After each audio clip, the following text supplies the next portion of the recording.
Hi there everyone, this is my knee assessment. And thanks for your video so far. This is Karen, my patient. So the first step is observation. Just going to be looking at the knees. And, I was just looking at patellar alignment. That looks fine. Should be about 6 degrees of valgus in an adult. So that's about right. And also we can look at, Karen, if you could just contract your thigh muscles for me. So we just look there, look if there's any obvious atrophy of the quadriceps in that position. Can you just turn and face the window for me? That's great. So just going to be looking from the side. We can look at genu recurvatum, which is hyperextension of the knee, inferior or superior patella on one side. And any obvious swelling or abnormalities from that angle. If you could just turn and face the corner for me now, Karen. That's great. And from the back, obviously the most important thing to look out for is any swelling, such as a Baker's cyst, anything from that aspect there, that looks fine. Great. If you could just turn around and face me again. So next step would be to do a gait assessment. It's a bit small in here to do as a full length one. If you could just walk to the end of the room and turn around smoothly and walk back for me.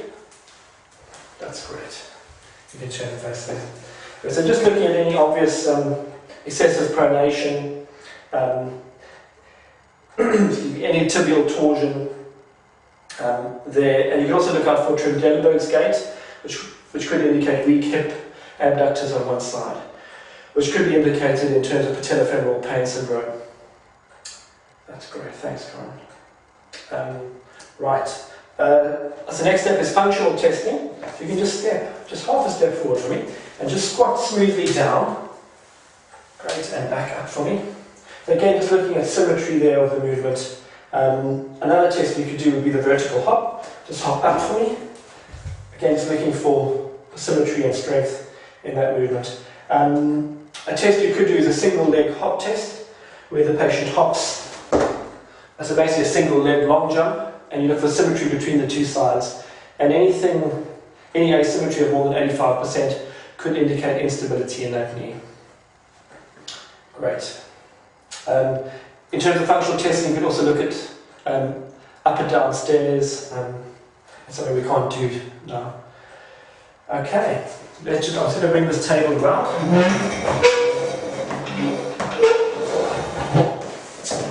And if you could just lie onto your back for me. Let's check the camera. That is okay.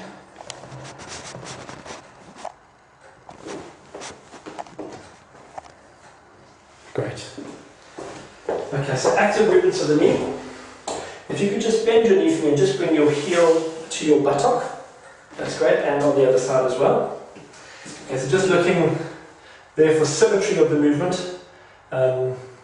Movement looks full, just looking for symmetry. As a limited flexion on one side could be due to swelling or effusion in the knee or something trapping. And if you could just straighten the legs for me now, Karen, on both sides. I just want you to push your knees into the table for me and point your toes towards, up towards your head. That's great. Just looking, in terms of extension there, looking for a gap underneath the heel, which would be a good extension. That's great.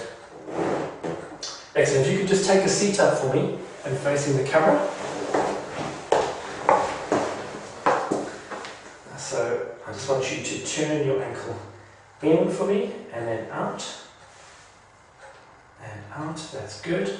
And on the left side, in and out. Good. So just looking at a tibial rotation there, which looks fine. If you could lie onto your back for me again. Okay. So passive movements of the knee, I'm just going to passively flex and just go slightly beyond the active range of motion there and feel for any blocks. That seems fine, and into extension again. Slightly beyond the normal range, look for any blocks or any restrictions. Same on the other side. That's great. We could also do medial glide of the patella and lateral glide on both sides.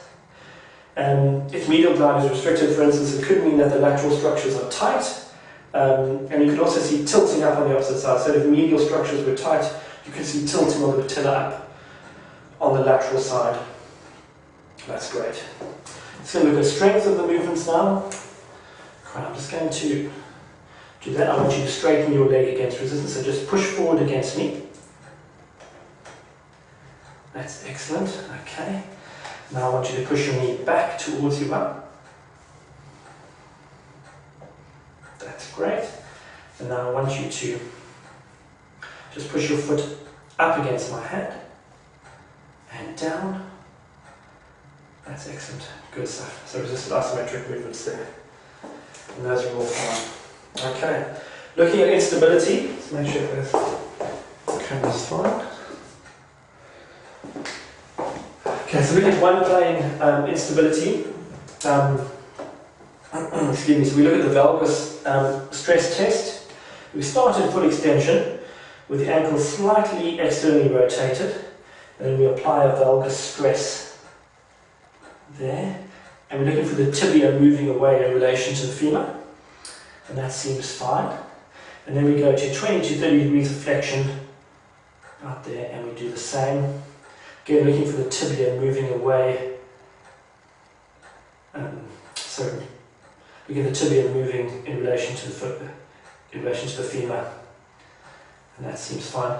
If the test is positive, in full extension, it could indicate quite a major injury of the ligament complex. And varus stress, so it's the same kind of testing, excuse me, obviously exerting a varus stress. So again, we start in full extension, but I'm going to ask Corin just to externally rotate the tibia as much as possible. And this uncoils the cruciate ligaments, which puts maximum stress on the collateral ligaments. So again, start with full extension, just applying a varus stress, and we're looking at the tibia moving away from the femur, and again 20 to 30 degrees of flexion, applying that stress there.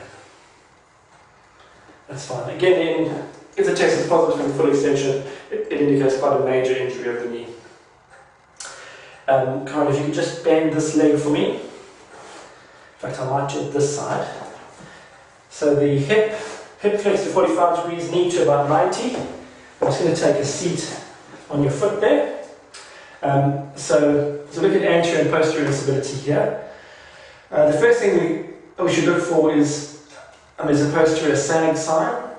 So if the tibia sags backwards in relation to the femur when you get in this position, and that could potentially be a false positive in terms of the anterior draw sign, because the tibia is already in a posterior position. If you bring it forward, you're going to get excessive movement, which could be a false positive test. So you need to make sure that the posterior ligament is uninjured when you're testing the anterior cruciate ligament. So we're just going to just make sure the hamstrings are relaxed, and we're just going to gently pull the tibia forward. Any excessive movement we're looking for, anything more than 6 millimeters, and a mushy or a soft end feel there, that seems fine. And then we can do the same for the posterior draw sign, just applying a posterior pressure and looking for of the tibia moving backward in relation to the femur. That seems fine. Great. Okay. Right, if you can just lie on to your front for me now. So in terms of looking for meniscus lesions, I'll do a few tests. One of which is aptly grinded destruction. So I'm going to just get the knee flexed to 90 degrees, just going to apply pressure with my thigh, and we're going to distract the tibia and the ankle, and we're going to rotate both ways, and we're looking for excessive movement and pain when we distract, and that could potentially indicate a ligamentous injury. And the other part of the test is if you compress, and again you rotate internally and externally. So you're looking for restriction of movement and pain, which could indicate a meniscus lesion. Great. Just onto your back for me again. The next test I use, I think, is almost a screening procedure for the for the meniscus is a bounce home test. Corin, I just want you to let your leg relax completely, so straight into like that. So start there and just let it flop. So looking for a springy infield or a rubbery block or pain, which could be the meniscus trapping as you go into full extension there. Can be a little bit tricky to do in acute patients. Great. If you could just stand up for me again, Corin. Sorry, I'm going to move the table out your way. Just stand in the corner.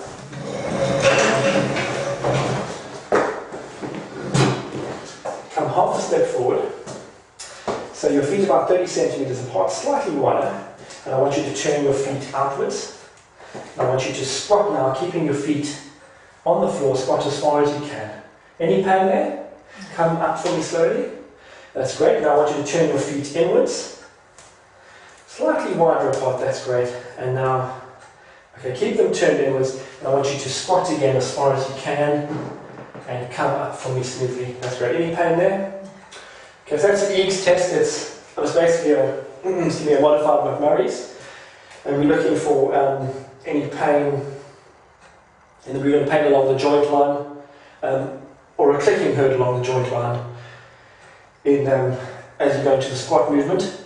If the pain or clicking occurs earlier in the movement, it could be an anterior tear. If it's felt to hurt later in the squat movement, it could indicate a posterior tear. Great. And last test for chondromalacia patella. Come and take a seat again from the facing this camera. That's great. So this is the McConnell test. So looking for chondromalacia patella. So we basically start 120 degrees flexion here, and we do resisted isometric quad. You just push forward against me. 90, push forward, 60, 30, and 0, push forward to me again. Any pain in that, at any of those angles, we then passively return the knee to extension, and we immediately glide the patella, and then we return to that angle and ask the patient to, as you perform the resisted isometric quads, quad contraction again, and if the pain is reduced, then it could be chondromalacia patella or patellofemoral pain in origin. That's great.